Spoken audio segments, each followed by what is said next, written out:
From the KTOO newsroom, I'm Lindsay Berlini with the latest. Dozens of people crowded into a shelter near the Juneau Douglas Bridge at a candlelight vigil for a missing Juneau man, Doug Farnsworth. Dozens more watched live streams and left hundreds of comments from afar. Despite the darkness, rain, and biting wind, they spent more than an hour talking about their memories of loving and being loved by the man who was last seen more than a month ago walking on a trail near downtown. KTOO's Rasha McChesney has this story. No one said it explicitly, but the knowing laughter and the memories people shared with his grandmother on Wednesday evening made it clear that Doug Farnsworth knew how to have a good time. I had a lot of crazy times with your grandson. I won't say what I did with him, with our friends, but I really appreciate you sharing him with us. Jamie Donahue says it was deeper than just good times, though. I didn't have this picture perfect upbringing, and I was always running from my home, and his home was always open to me, and he had this kind spirit that I just clung to. Donahue says the process of physically searching for his body has been really emotional for her. She wiped away tears several times as she asked people at the vigil to remember to reach out to each other, to push past discomfort and social norms and connect with others. I really encourage people to judge less and feel more and be there for those they love. She says she didn't always do that for Doug when he reached out to her, even though they've been friends since middle school. I hope that this makes a difference in a way, because Doug always made a difference. He always made a difference. He always made me laugh. He always made me feel loved. He always made me feel special. Ever since I was a kid, he made me feel special. Farnsworth is a 32-year-old Juneau man whose family reported him missing on September 29th. His older sister, Kirsten Farnsworth, says she and other family members believe he is dead. They're offering a $5,000 reward for anyone who helps them find his body. Kirsten Farnsworth lives in Arizona and flew up to Juneau to look for him. She has since had to go home, but she has been very active on social media, organizing search efforts and checking in with police and Alaska State Troopers with whatever information she can find. Even though she's thousands of miles away, she organized the candlelight vigil for her brother. She says she doesn't want people to forget that he's still missing. Then she lit a candle of her own and watched from afar, commenting online as each person spoke about him. About 50 people showed up to the vigil, most huddled out of the rain under a shelter at Overstreet Park. Barbara Charles, Farnsworth's grandmother, thanked everyone for coming out and continuing to search for her grandson. She says she misses him running into her home, wrapping his arms around her, and telling her that she's the most beautiful woman in the world. Juneau family members carried a large wooden cross and photos to put in the center of the group. They tried to light candles, but the wind didn't cooperate. Someone else passed around glow sticks for people to hold. There were a lot of hugs and inside jokes. Davina Drones ran a live stream from her phone, and she also read messages to the crowd from people who couldn't be there in person. This one is for you, Doug. You will always be... I have to practice this one.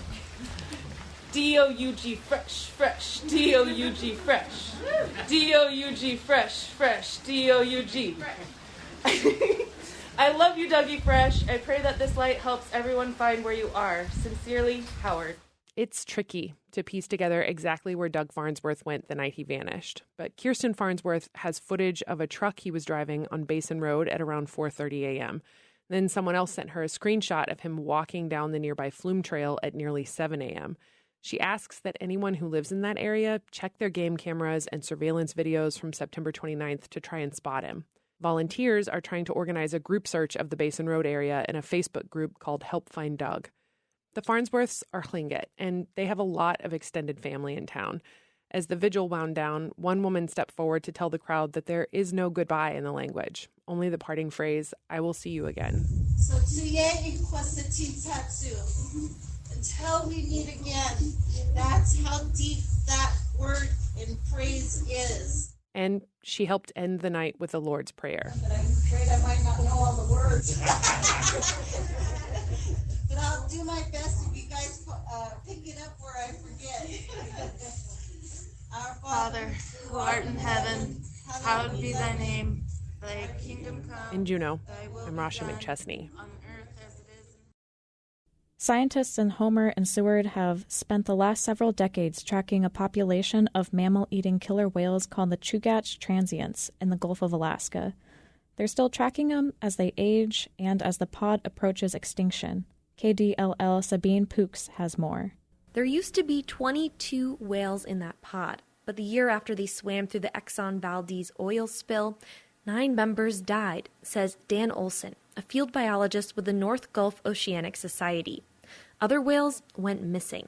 And now there are 7 of them remaining. This summer, researchers were waiting for a glimpse of the 7th transient, a 46-year-old lone male. It wasn't until late in the season that one of the local tour captains here in Seward sent us a photograph, and we were able to confirm that this male was still alive. He's 46 years old now, so we may not have him much longer. Males often live 45 to 50 years old, and so every year that goes by, we're still crossing our fingers that he's still alive.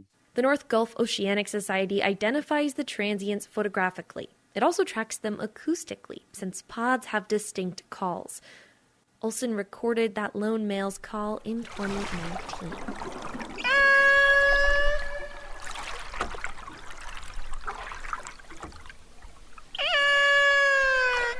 He says the distinct call is one he's hearing less and less as the population of whales dwindles.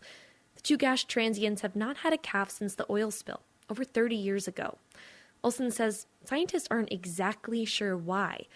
Other populations of killer whales are doing well, but the 2 pods that swam through the spill are not. It's difficult to know why, if the oil spill reduced their prey abundance such that they weren't able to have enough nutrition to continue to have offspring, or if the contaminants directly affected their reproductive systems.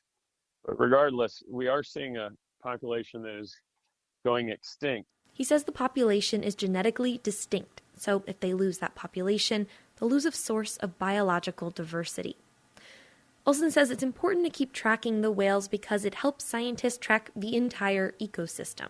Killer whales are an apex predator and often are indicators of the health of the entire ecosystem, and changes in their population, changes in their body condition, their body health can help alert us to issues that we're seeing in the ecosystems. The North Gulf Oceanic Society has been around since the 80s and is based in Homer. For years, it's relied on funding from the Exxon Valdez Oil Spill Trustee Council, the group tasked with spending the civil settlement from the Exxon Valdez oil spill. This year, Olson says, the council decided it will not be funding the group's research going forward. In Kenai, I'm Sabine Pooks. Democrats in Congress continue to debate what should be in President Biden's social infrastructure bill, but a version that emerged today includes a paragraph that would close the Arctic National Wildlife Refuge to oil drilling and cancel existing leases. The paragraph would repeal the ANWR section of the 2017 budget bill. That section, authored by Senator Lisa Murkowski, requires 2 oil lease sales in the Arctic Refuge by the end of 2024. The repeal paragraph is in a 1,700-page bill debated tonight in the House Rules Committee. The bill is likely to change and could be replaced entirely. If the House passes it, the bill would go to the Senate, where all the Democrats would have to approve it. The drilling repeal might not go over well with Senator Joe Manchin. The West Virginia Democrat has previously voted in favor of opening the Arctic Refuge to drilling. In January, the Trump administration held the first lease sale in the refuge. 7 of the 9 tracts went to the state-owned Alaska Industrial Development and Export Authority. If the repeal goes through, the leases would be canceled immediately with payments returned to the organization and the 2 companies that won leases. Yesterday, a Bethel grand jury indicted a 6th-grade teacher from Akiachuk on 8 felony counts of sexual abuse and assault of a minor. The alleged abuse of a student began occurring in Akiachuk over the summer, according to an affidavit from the state troopers. Among the charges filed against John Marks Hammond are 2 counts of sexual abuse of a minor in the first degree, 1 count of sexual assault in the first degree, 4 counts of sexual abuse of a minor in the second degree, 2 counts of sexual assault in the second degree, and 1 count of enticement of a minor. And in Juneau tonight, it will be cloudy with a low around 34 degrees, 60% chance of rain, south wind around 10 miles per hour. Tomorrow it will be cloudy with a 70% chance of rain. That's it from the KTOO newsroom. I'm Lindsay Berlini.